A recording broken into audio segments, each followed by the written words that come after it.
Okay, welcome everyone. Good afternoon. My name is Maura Canavan, and I am with the Community Health and Wellness Department at Suburban Hospital. Today, we are here to discuss understanding your gut microbiome with Dr. Antoinette Sadler.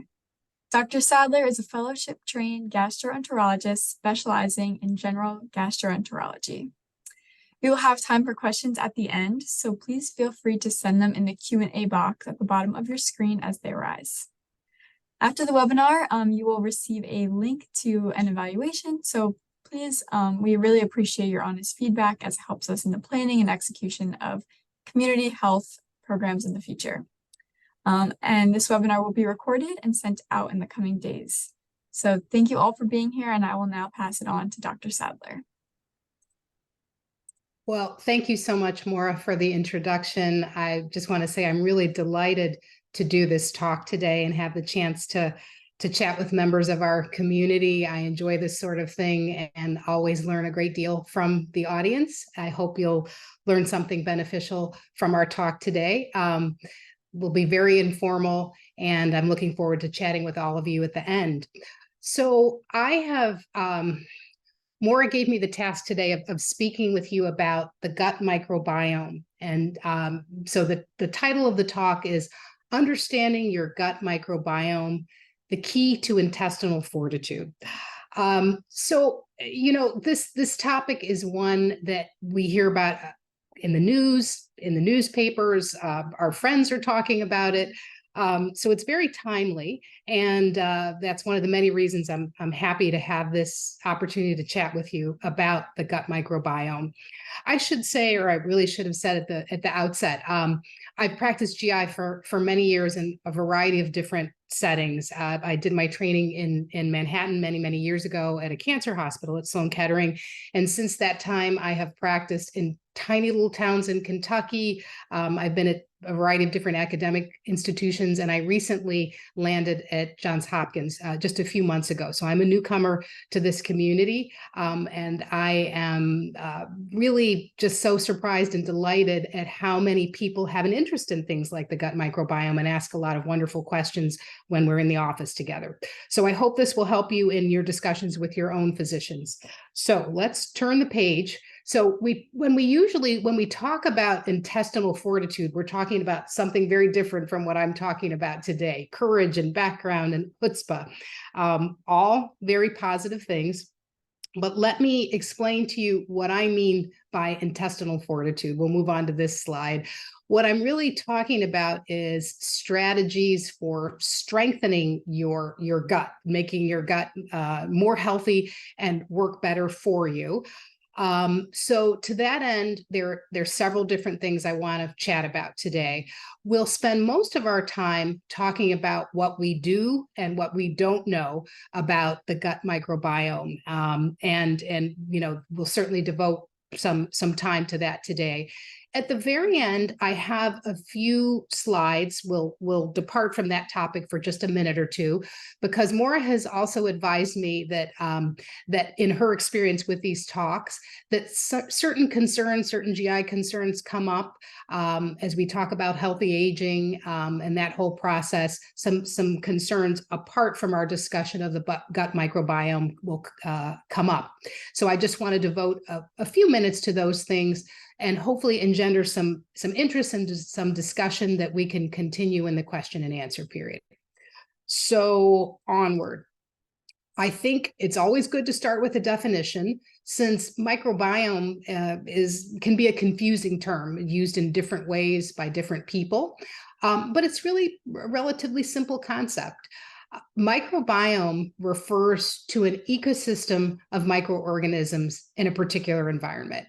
And these microorganisms include a whole variety of different things: bacteria, archaea, and archaea may be a term that isn't familiar. It's certainly not one that I use every day in medical practice, but archaea are organisms that are very strongly related to bacteria. As a matter of fact, they used to be categorized with bacteria, but you can think of them as bacteria that live under very adverse circumstances, under very challenging circumstances, very, you know, low pH environments, different things like that. So they behave and act like bacteria in most ways. Viruses, parasites, and even fungi are part of the microbiome. Sometimes you may hear other words that are used in place of the microbiome, microbiota, flora, etc. Although there are some subtle differences in these terms, really they're oftentimes used interchangeably. But today we'll use the term microbiome. So I borrowed this slide from the internet. It looked a lot better on Google Images than it does on this slide. Hope you'll forgive me for that. But it does illustrate some, even in its blurriness, it illustrates some very important principles. So the human microbiome is not just the gut microbiome. There is an oral microbiome that's very important to your dental health.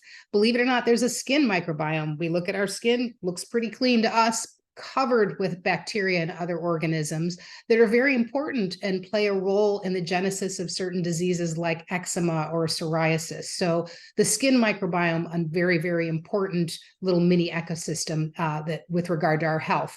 I discovered when I used this little image from the internet that urogenital was misspelled. But again, we're looking at the big picture here, so you'll forgive the blurriness and the misspellings, but there is a urogenital microbiome, very, very important to your urinary tract health. How frequently urinary tract infections and other symptoms arise can depend on that urogenital microbiome.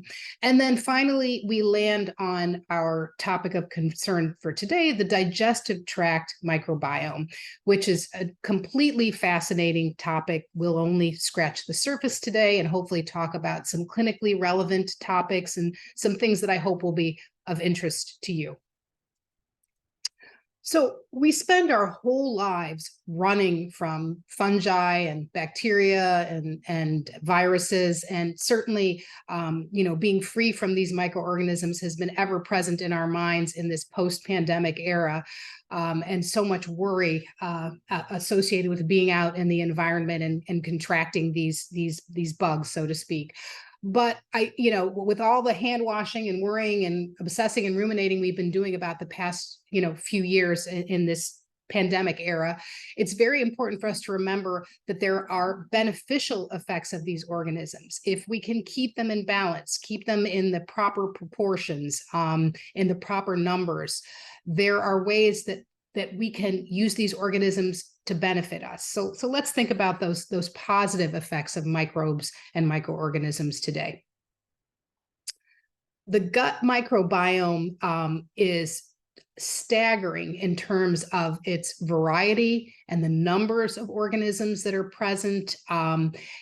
Certainly all those other environments that we talked about before, the mouth, the urogenital system, the skin, have an abundance of microorganisms, but the quantity and the diversity in the gut just really outclasses all of those other human microbiomes. Believe it or not, we should start with a few fun facts, just to sort of introduce ourselves to this topic. And believe it or not, the gut microbiome consists of about 100 trillion microbial cells. I mean, it's really hard to even conceive of that number. You may be aware that many of these microorganisms are helpful, but there are certainly some harmful microorganisms. We will talk in some detail, a little bit of detail about those things as the talk goes on. It's not only important to think about the sheer numbers, because it's just a staggering number, but the gut microbiome contains an incredible diversity of organisms. Some individuals may have several hundred different microbial species. Some may have in the thousands. So there are really a huge number of different types of microbial species, as well as large overall numbers of bacteria, viruses, fungi, and archaea. And as you can imagine, throughout our lives, there are many, many different factors which can disrupt our gut microbiome. It's really a system in very, very fine balance. The general term for this disruption, and you may hear it from time to time, is dysbiosis. And this dysbiosis can be associated with an increased risk for many different types of disease processes. Some might even surprise you. There are we talked before about sort of fear of microorganisms that all of us have been suffering from in these recent years, but there are many reasons to love your microbiome. So let's talk for just a minute about those things. One important reason is that it maintains the gut lining. And, it's interesting. I think as human beings and in life, we oftentimes don't think about the importance of people and things in our lives until they're no longer there. And these organisms were just taken for granted throughout all of human history until we reached the antimicrobial, antibiotic era. We never had to think about just, major disruptions in our microbiome until these wonderful remedies came into our lives. But of course, with everything wonderful, there are potential adverse effects. So at any rate, the gut microbiome maintains the gut lining, absolutely critical for our overall health, because the gut is the interface between us and our environment. Obviously, our skin serves that purpose, but as we ingest and consume food, which contains heaven knows what these days, that's the interface between us and our environment. Many bacteria enter our system every day. And here we are, hopefully most of us sitting there very healthy, not infected. And the reason for that is the sophisticated gut immunity and the integrity of the gut lining, which prevents us from just developing an infection every time we're subjected to exposure from these organisms. The gut microbiome plays an important role in stimulating intestinal immunity. Believe it or not, it helps us break down food, and it also helps us break down certain toxic food compounds. It synthesizes certain vitamins. Most people have heard of vitamin B12 and know how critical it is to our overall health. Well, many of the bacteria in the gut actually have the capability of synthesizing vitamin B12, a critical vitamin for our health, involved in neurological health, hematologic health, and it must be present in adequate balance. So that's one important function of the microbiome. It also synthesizes vitamin K. Generally speaking, people have heard less about vitamin K. Vitamin K is very important for the clotting mechanism of our body. And again, one of those things we don't think about until it's not working properly. So a very, very important vitamin. And the bacteria in our gut microbiome are largely responsible for synthesizing it for us. Interestingly enough, a healthy microbiome, believe it or not, can reduce our risk for obesity, heart disease, diabetes, cancer, and even mental illness. And this is just staggering to me. Not all of these mechanisms are known. As a matter of fact, there's very little right now that's known about the precise mechanisms whereby a healthy microbiome can reduce our risk. But we know from data from human beings that it in fact does have a positive effect. It does diminish our risk for these conditions, which are responsible for a great deal of human suffering and deaths. So we really have to respect our microbiome because it has a profound effect on our health in many ways. So I love this picture of a mother feeding her daughter. If we think about the microbiome, believe it or not, our mothers contribute to our microbiome, the microbiome that we have today, in many, many important ways. First of all, let's just think about the microbiome throughout our lifespan, because it changes and evolves. That's no surprise, because we change and evolve. So we are initially exposed to the organisms that compose our gut microorganisms, in the earliest stages of infancy. We're first exposed to microorganisms in the birth canal. And then later, as children and infants are fed with breast milk, we're exposed to more microorganisms. So our mothers are responsible from the very beginning of life to exposing us to those bacteria, viruses, fungi, and so on, which inhabit their bodies. So that's initially what determines our microbiome very early in life. But of course, later in life, the composition of the microbiome is determined by diet and by the environment. So it is expected that over time, there are many important different changes that can occur in the composition of our microbiome. And we're now just beginning to learn why that's important and what the potential implications are, for our health. So back to our moms. So once our moms are responsible for exposing us to, to the bacteria, the viruses, the fungi that are inhabit their bodies, our parents, our mothers and our fathers, and what they expose us to in terms of our diets over the course of our early life also influence our gut microbiome very, very profoundly. And you see this table laden with all these wonderful, colorful vegetables, which we now know in many important ways promote a healthy microbiome. And we'll talk about that in just a bit. So diet and the gut microbiome, we tend to think about these inhabitants of our digestive tract and think that the most important thing or the only thing is what we put in our bodies. And absolutely, diet plays a very, very important role. But genes, environment, medication use, all of these things have a very important effect on gut microorganisms. And we really can't forget that because diet is one of the many, many potential contributing factors. It does have a profound effect on the composition of the microbiome. And the bacteria in our system in particular, although it's also the case for the fungi and the viruses, really can exert some important effects. And I just want to give you maybe an example so you understand what are these bugs doing in our GI tract? How are they helping us? Here's an important example, a little bit of gut physiology and gut chemistry that I want to take you through. Bacteria in the gut ferment fiber in our diet, and they produce something called short-chain fatty acids.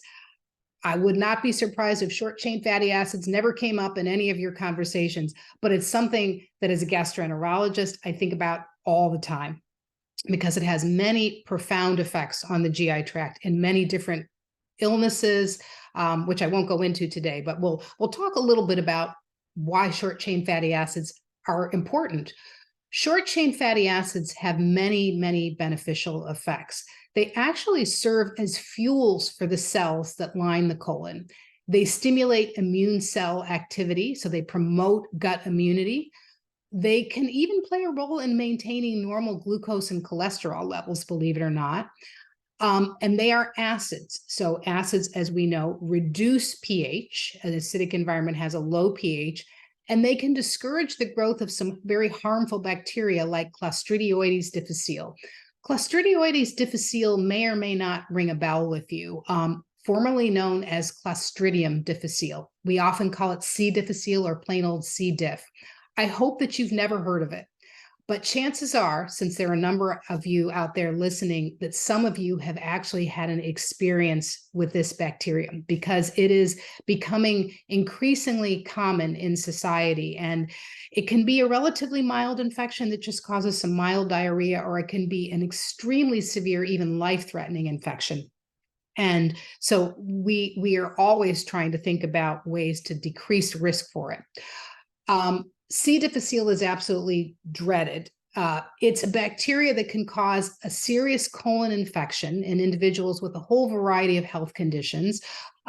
Just having been in the hospital puts you at increased risk for C. difficile, but there are a number of other risk factors. Certain types of artificial nutrition, what we call enteral feeding or tube feedings, may place people at increased risk. There are a whole variety of things, but the one we're going to focus on today is the risk factor of antibiotic therapy. So when you've been on antibiotics, particularly repeated courses of antibiotics, that places you at increased risk. And that's one of the reasons that as you go to your doctor these days, maybe you've had some urinary tract infections or, heaven knows what else, skin infections, all the different things that come up in life. You may notice that doctors are trying very, very hard to be more judicious in our use of antibiotics for many reasons, because of concerns about antibiotic resistance, but also because of concerns for increasing the risk for this infection, C. difficile. So to get back to our little physiology chemistry lesson. So as we mentioned previously, bacterial fermentation of fiber decreases the pH of the colon, and it does that through producing short-chain fatty acids. That actually discourages the growth of C. difficile in our systems and probably discourages the growth of a lot of other adverse microorganisms. On to a topic you might have heard of. Maybe you haven't heard all of the details, but you might have heard of something called fecal microbial transplant. Sometimes it's abbreviated FMT. It sounds very unnerving, very unpleasant, disgusting, for lack of a better word, but please listen carefully, because although this might sound a little unpleasant to you, this is potentially an almost life-saving intervention for some people.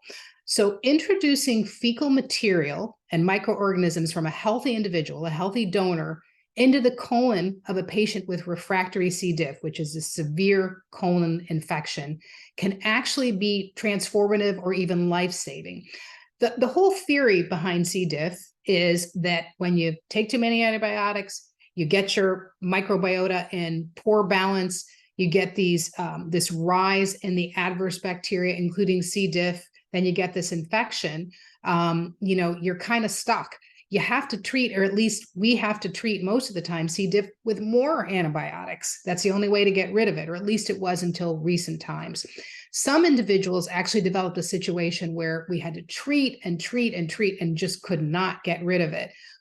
Some people just had mild infections, but some people have infections that are so serious that it lands them in the hospital and in very serious conditions. So this is something we take very seriously. Some brilliant person or group of people realized that the difficulty here in these patients with refractory C. difficile probably has to do with just these terrible imbalances in the gut microbiome that allow C. diff to flourish, and the bad and other bad bacteria, and reduce those good bacteria that keep everything in balance.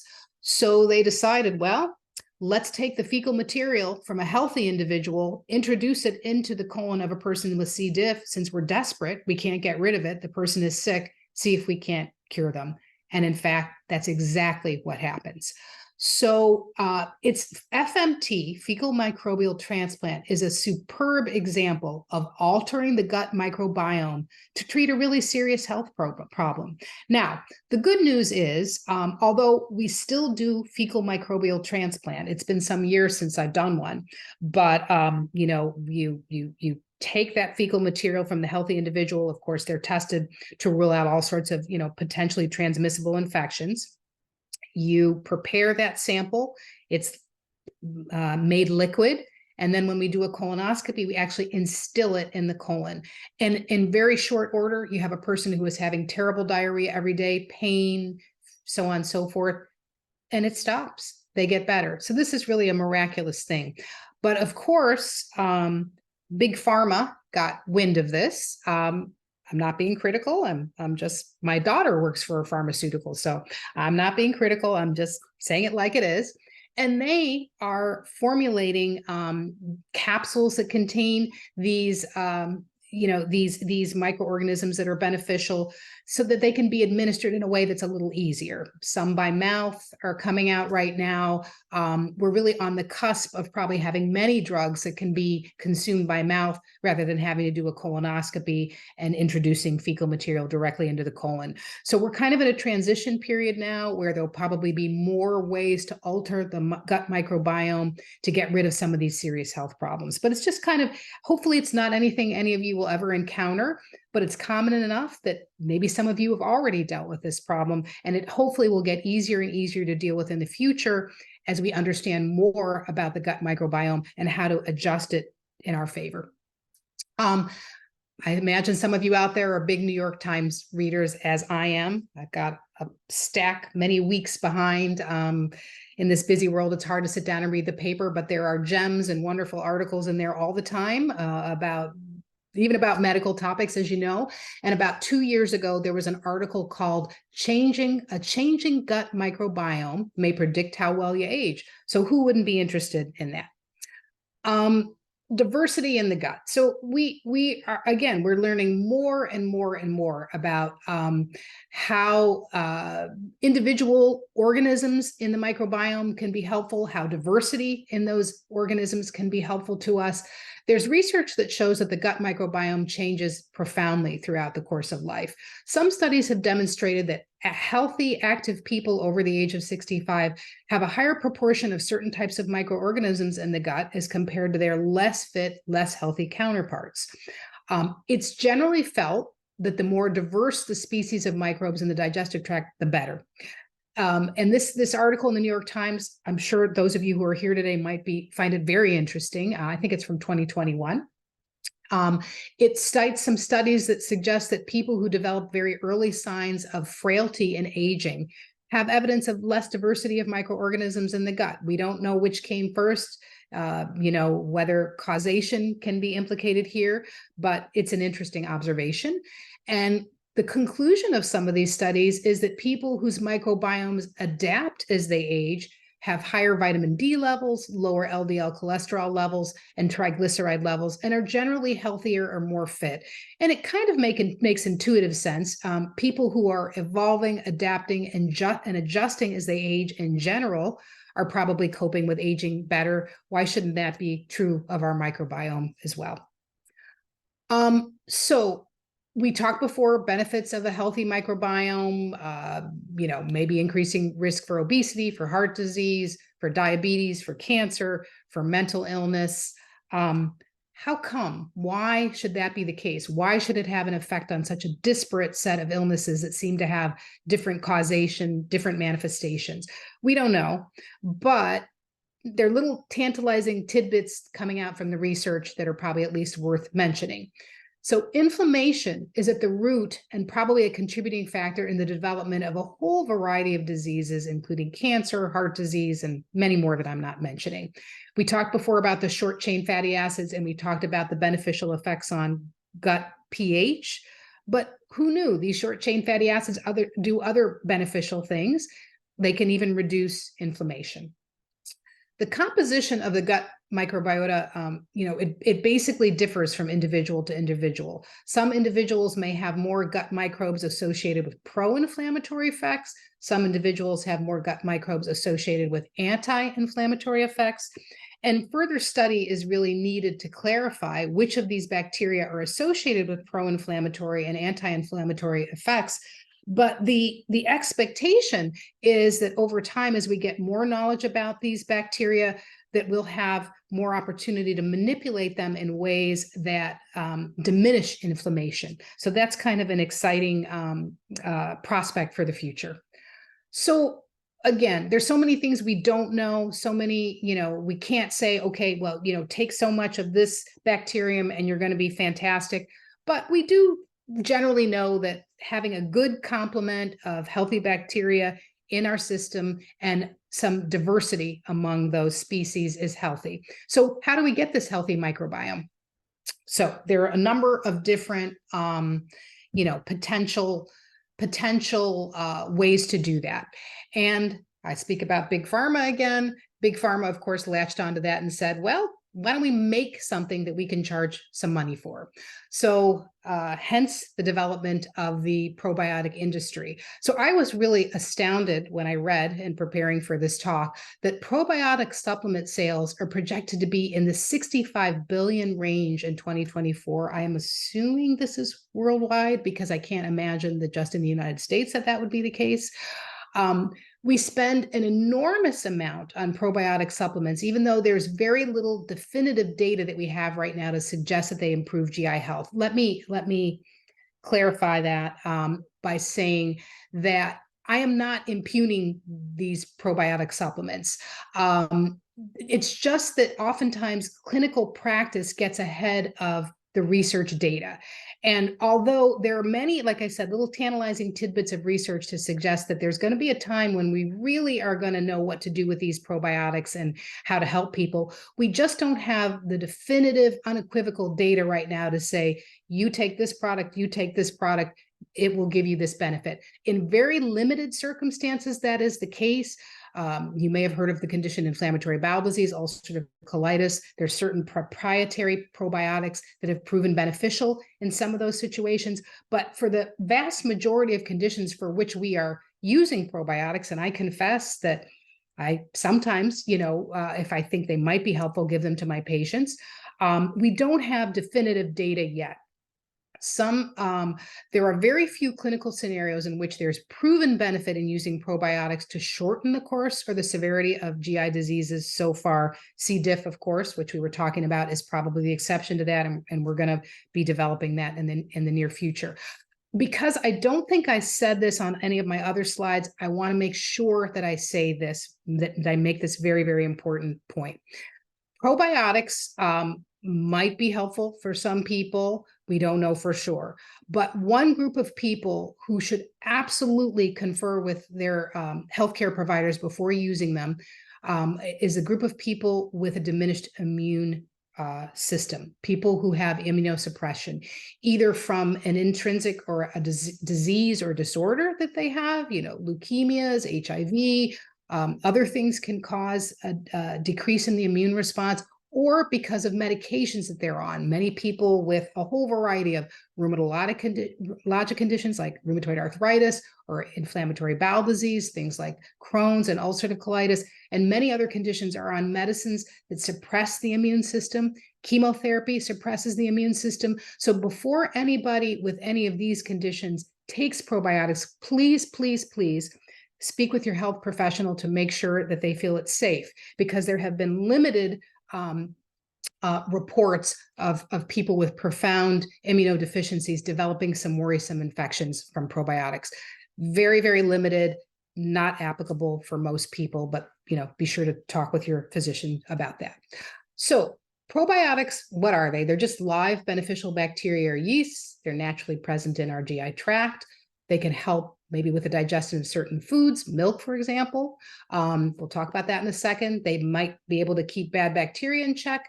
They may be able to support the gut lining to prevent bad bacteria from entering the bloodstream. So, these are all potentially good things, just need more proof.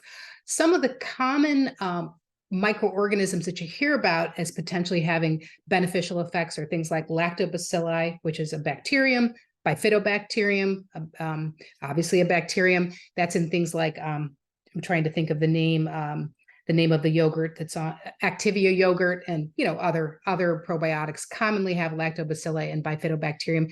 Saccharomyces boulardii is a yeast, another beneficial microorganism, and there are a number of proprietary probiotic products out there, like Florastor, for example, is Saccharomyces. So back to this staggering cost of probiotics. The estimated cost, $65 billion we're going to be paying for these things in the year 2024. So, that's a staggering number, but let's bring it down to a more personal level. Florastor, which I have prescribed myself, I do believe it probably has some beneficial effects. Again, we're just waiting on the data. But it's not cheap. The average cost for 50 capsules, $37.19. So you can imagine how this adds up over time if someone is using it over the long term. So how can we possibly improve our microbiome on the cheap? So there's some really fun and inexpensive ways to do that. And, as I've been thinking about these topics over the years, and living in this wonderful DC area as compared to where I grew up, which is a smaller town, less diverse.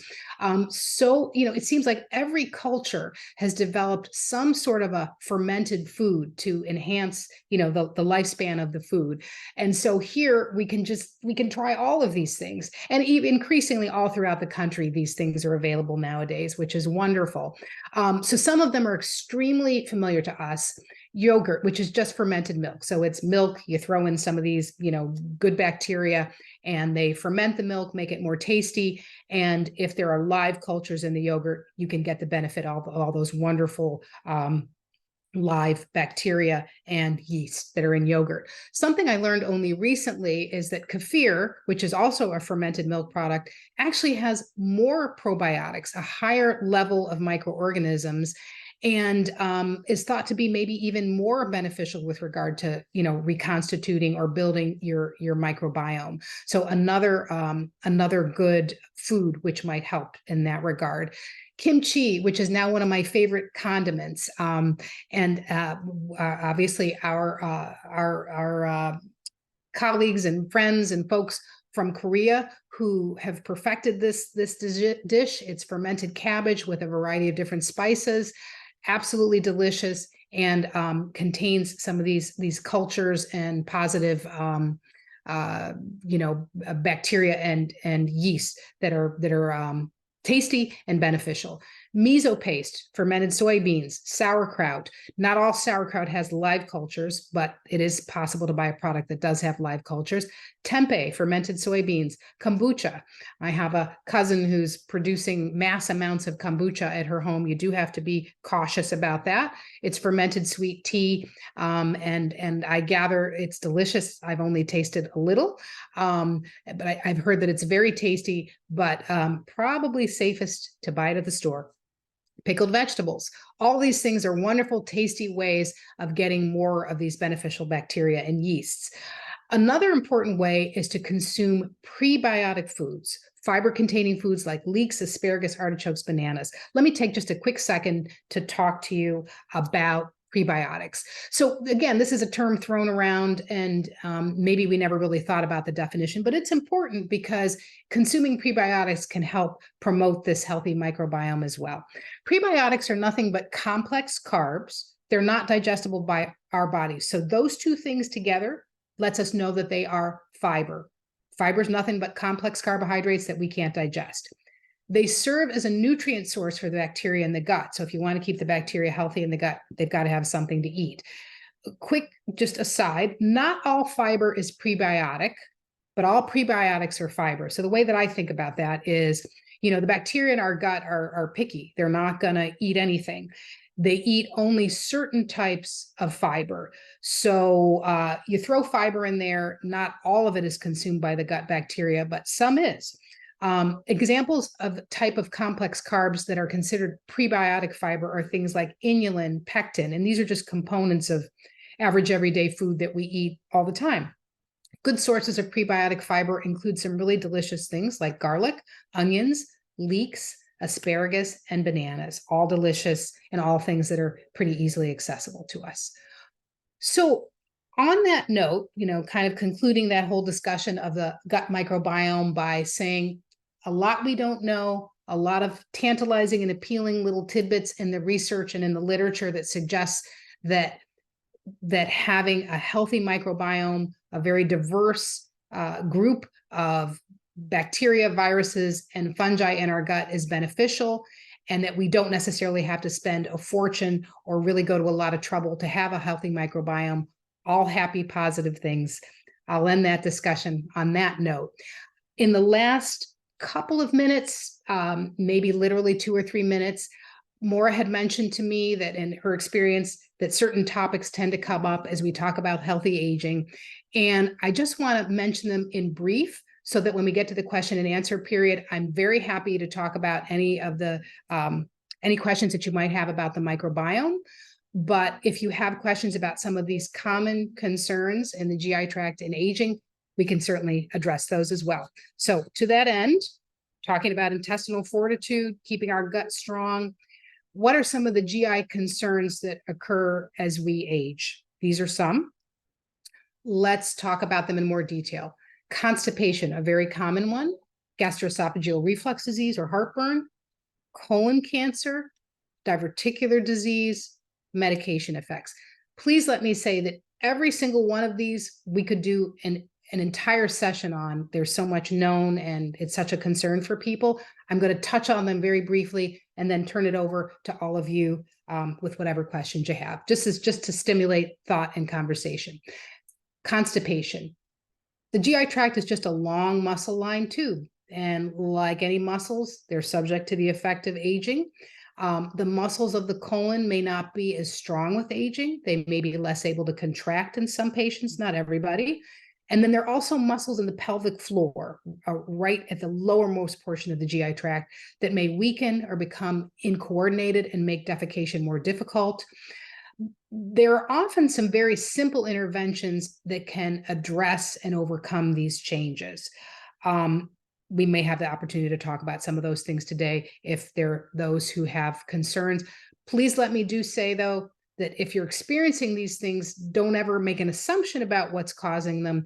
Just talk to your doctor, because there's so many things we can do to evaluate constipation to make sure that we're not overlooking, something important that needs to be treated. GERD, gastroesophageal reflux disease, another concern as we age. It's a condition in which acid and digestive enzymes repeatedly flow backward and irritate the esophagus. All kinds of symptoms can occur: classic heartburn, sour sensation in the throat, sometimes hoarseness or sore throat or cough. There are many different causes. I don't mean to oversimplify it, one of which may be a bit of a weakening of the sphincter muscle between the esophagus and the stomach. Increasing weight, particularly abdominal obesity, can be a factor because that increases the pressure in the abdomen, increases the likelihood of reflux.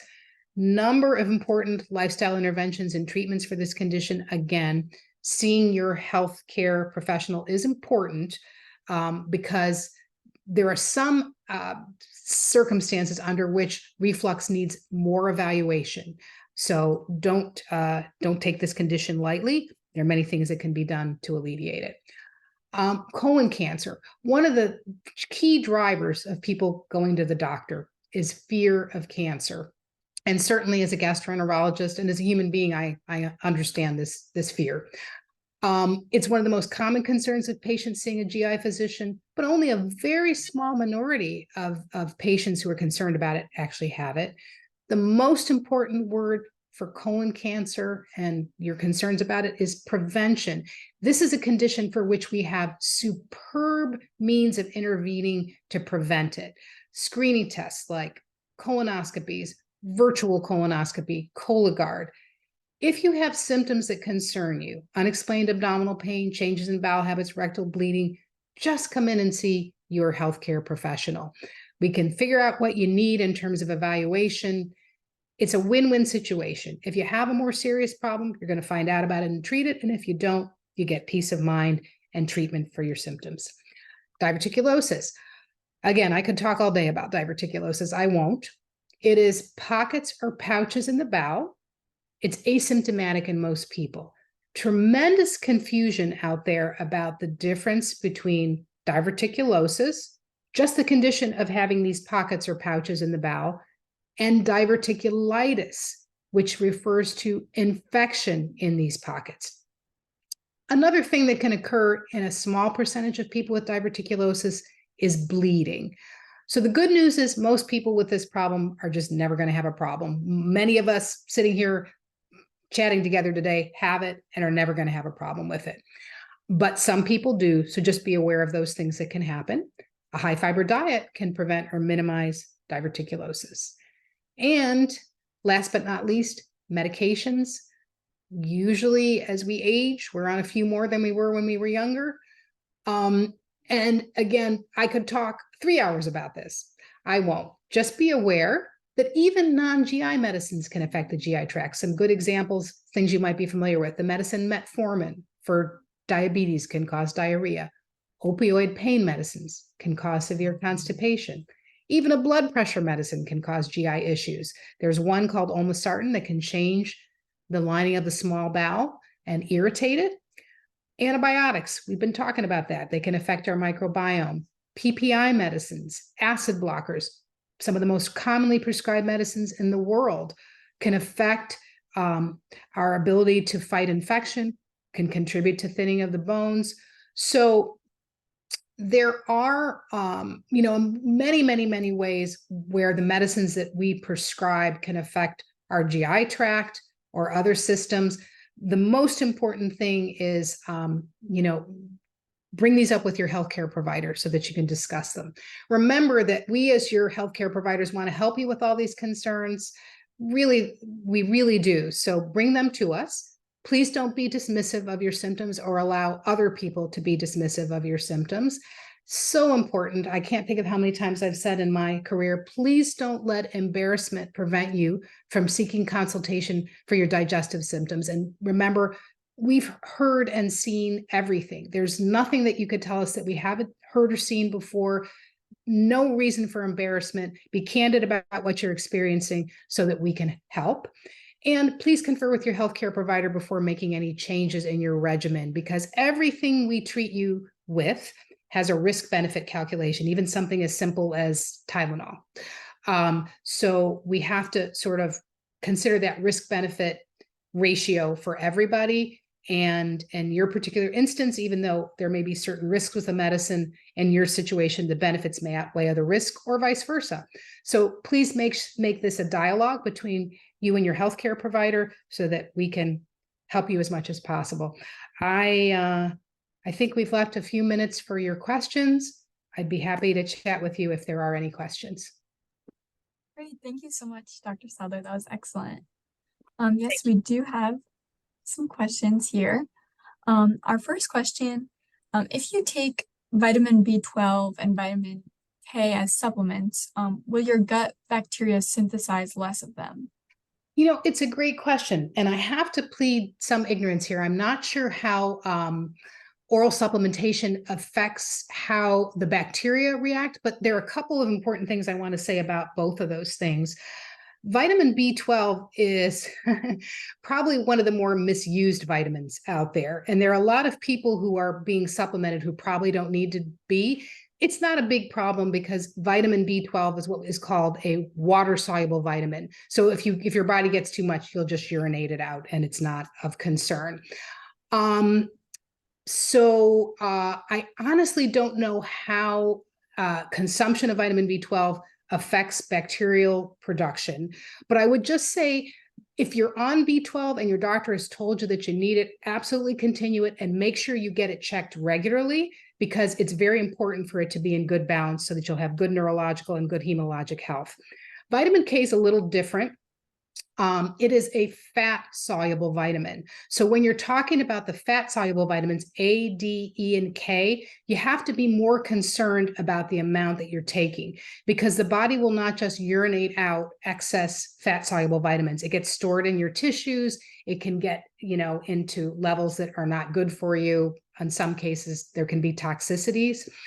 So I wish I could answer your question more specifically. I feel like the people in the Republican debate last night, that they were asked a question and they shifted. So I'm so sorry I don't know the specific answer to your question about how it affects bacterial production of vitamin K, but I can say that you should be working with your healthcare provider, not necessarily just taking vitamin K supplementation without monitoring, because fat-soluble vitamins can accumulate. So I hope that might be a little helpful. Thank you. And can you expand a little bit on amobiosis? Oh gosh, I'm not familiar with that term, and I'm so sorry. Could whoever asked it, could we unmic them and maybe they can maybe they can explain to me a little bit more? I'm so sorry not to be familiar with that term. Yeah, no problem. We can unmic you and you can explain to me, and maybe I can help, but I don't know. Okay, let's see. So the person who asked the question was anonymous. We have 2 hands raised. So Okay. I'm Okay, well, good. to, I'm going to learn something then. Please talk with me. I'm going to first unmute Ms. Kathleen Anuli. You're able to unmute now to ask a question. I have to take prophylactic amoxicillin before dental work, as I just had a hip replacement. Mm-hmm. Wondering if you might have any suggestions on how I can make sure that doesn't mess up my microbiome. I was thinking of taking some kefir and doing all that beforehand as well. Sure. So a couple things that I can say is the good thing about antibiotics taken before something like a dental procedure or something like that, I think you said you were having a dental procedure, is it's typically very limited, sometimes even a single dose. Yes, so there is 500 milligrams. Yeah. So the good thing is there's probably less chance of really having a horrible, terrible impact on your microbiome because you're going to be taking just that single dose. I can say that I'm not aware of any literature that addresses this specifically. Many doctors do say to do exactly what you're doing. And if you're picking, a probiotic food, kefir is a very, very good choice because, as I had mentioned before, it has this large number of probiotics in it as compared to yogurt and other, fermented foods. So I'm sorry that I don't know that there's something in the literature that allows me to say, yep, that's absolutely the best thing, and, take it for 3 days before and so on. I don't have anything like that, but I think what you're doing really makes perfect sense. And there's at least reason to believe that, maybe you'll mitigate some of the effects of that single dose of amoxicillin, but we don't have literature to say that definitively. Okay, thank you. Yeah, and okay, we have another hand raised. So let's see here. Okay. Ms. Nancy Kane. Hi, I'm unmuted. Yes. We can hear you. Okay, so in the list of some of the, I guess it was prebiotic that are recommended for the dietary issues, I have sort of, I guess, reasonably mild IBS, but so mornings are very active, solid but active. But anyway, the doctor had recommended the FODMAP diet, and I noticed that some of the prebiotics, like asparagus, which was always my favorite vegetable, it's a big no-no on the FODMAP diet. Yes. So maybe you can address some of the discrepancy there. Sure. So that's a wonderful question. And it allows me to talk for just a quick second about a low FODMAP diet. So probably a lot of people have heard of it, particularly our audience members who have some experience with IBS. The low FODMAP diet is a is a very complex diet, as I'm sure any of you know who've been on it. It's not very intuitive. It came out of the Monash University in Australia, and it is used in a very specific circumstance, and that is for about maybe a 4 to 6 week period. You're on this very restrictive, strange diet that you probably have to use an app for in order to figure out what you can eat and what you can't eat. But the important thing is that it is not intended to be a permanent dietary change. It's extremely important that you know that, because many people are put on the diet but not told that this is temporary, and that after 4 to 6 weeks, assuming that maybe your IBS symptoms are under better control, it's time, with the assistance of a dietitian, to begin to reintroduce foods. So you can't be on this low FODMAP diet forever. First of all, it's boring and you'll not have much fun. But second of all, you are subject to developing certain nutrient deficiencies because it's a restrictive diet. So your concern about the asparagus, I know for a fact, I never can memorize a low FODMAP diet because it's not intuitive at all. I have to look at a list myself. But asparagus is one of the no-nos. But remember that it may not be a no-no for you forever, because as you go to the reintroduction phase, and I strongly recommend that you do this with the assistance of a very knowledgeable dietitian who will be able to tell you the practical aspects of reintroducing foods, you may be one of those people who can tolerate asparagus. Now, maybe you can't tolerate apples or kidney beans or other high FODMAP foods, but it's not necessarily something that you're going to be off of for the rest of your life. It really depends on you, and when you reintroduce asparagus and other foods in that category, whether your body tolerates it. So yes, no asparagus on a low FODMAP diet, but as time goes on, hopefully for most people, there are only a few foods that trigger IBS symptoms. So you'll still be able to consume a lot of foods that are good prebiotic foods. Right. So basically, sort of doing by process of elimination, because most dietitians charge. I had at one point asked, and they charge something like $150 for a consultation. So, yes, I'm so sorry. I have worked with dietitians my whole life, and they're just such valued colleagues, and so I rely on them so heavily for things like this. But I recognize that there's certainly a lot of expense associated with working with them sometimes. Although there may be some resources in your community. I've occasionally referred people to places like, believe it or not, Giant Foods has a whole group of registered dietitians that works with them, to get people to buy from Giant. You might even just give what your local store like that a call and say, yeah, I know some of the Giants have a registered dietitian associated with them. Could I speak with one? Is there anybody who might know about a low FODMAP diet? And as long as you're buying all your low FODMAP foods from Giant, they'll probably say, fantastic, come on in. so, yeah, so that's what I might recommend. I talked with the nutritionist from Giant, and she's, was perfectly willing to eat healthy. And the other thing is, I have plaque issues in my carotid and aorta. So she had suggested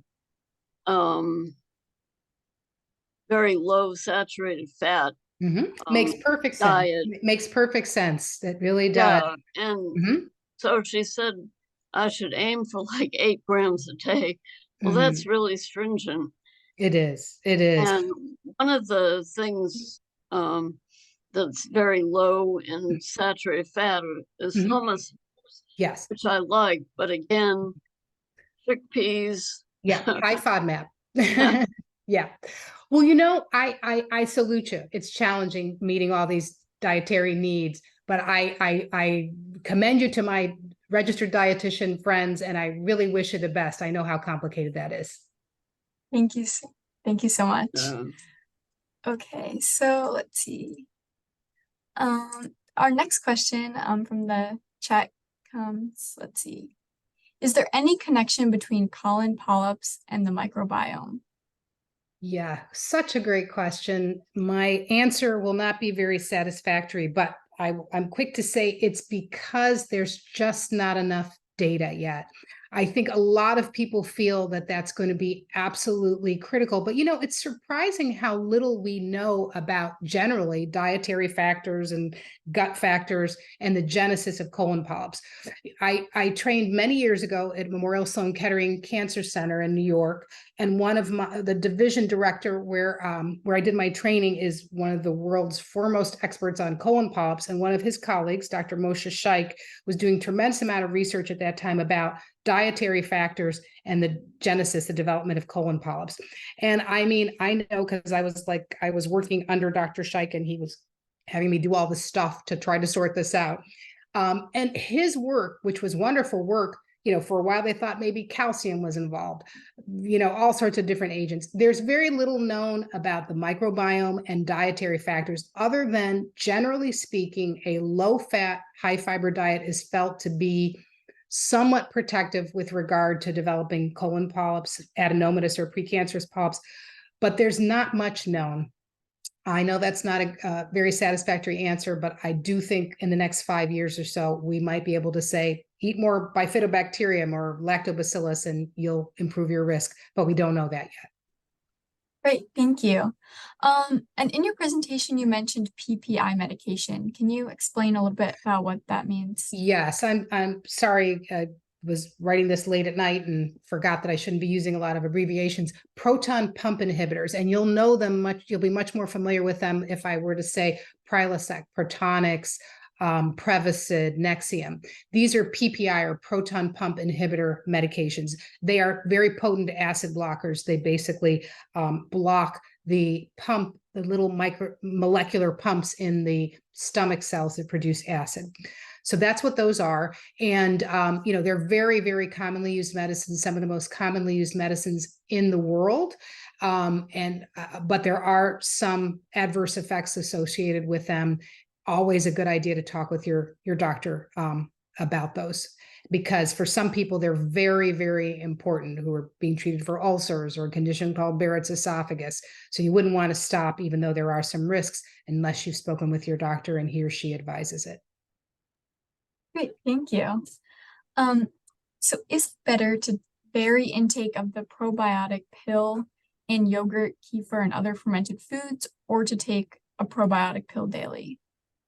So I'm sorry, let me just make sure I understand. Is the question, is it about whether is it better to get your probiotics from a natural source or a pill source? Is that the gist of the question, or did I misunderstand?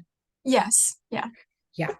So I always hesitate to say definitively when I can't cite a study to back up what I'm saying, and I can't because I don't know that that's been studied. So with that preface, I would say if I were deciding for myself, I would let convenience and expense sort of dictate what I would do. I mean, it's so expensive, and these fermented foods and things, as long as we check to make sure that there are live cultures in them, it's such an easy, tasty, healthful, and less expensive way. Plus, with the probiotic, with the foods that have probiotics in them, you also get prebiotic fiber in some of the things. For example, kimchi has cabbage, it has prebiotic fiber, and it also has some live organisms. Just make sure you're getting a product that has live organisms. So I think, the general, I trained in nutrition as well many years ago. I did a fellowship in nutrition, and the general tenet in nutrition is if you can get your nutrients in the natural form, it's better.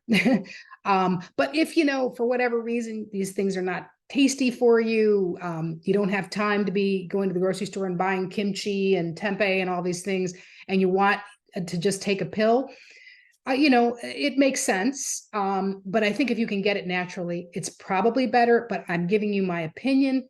I don't have a study to back it up. Great. Thank you. And do you have time for one more question? Sure. Okay.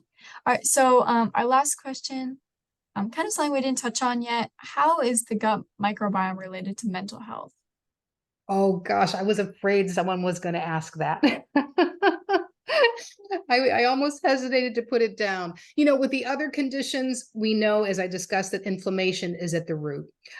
It's such a wonderful question. I wish that I had been able to explore that more before I did the talk. I honestly don't know. And I don't even know if it is known. What I suspect is there have been studies that have noted an association between, a certain gut microbiome, certain microorganisms, and better mental health. I don't even know that a mechanism has been elucidated. If I ever have the chance to talk again, and I'll look into that and I'll tell you, but I'm intrigued and I have no idea. Great. Well, thank you so much, Dr. Sadler. I'm sorry we didn't get to everyone's questions, but if you have a lasting question, please feel free to send it to me via email. Okay. We can get back to you. Thank you so much for inviting me to talk. I appreciate it. Yes, thank you. And thank you all for coming. We have a comment in the chat here. They wanted to thank you for an outstanding presentation. And I echo those thoughts. So can't tell you how much that means to me. I really appreciate it. It was a pleasure. Great. Thank you so much and have a great rest of your day. Thank you. Take care, everybody. Bye.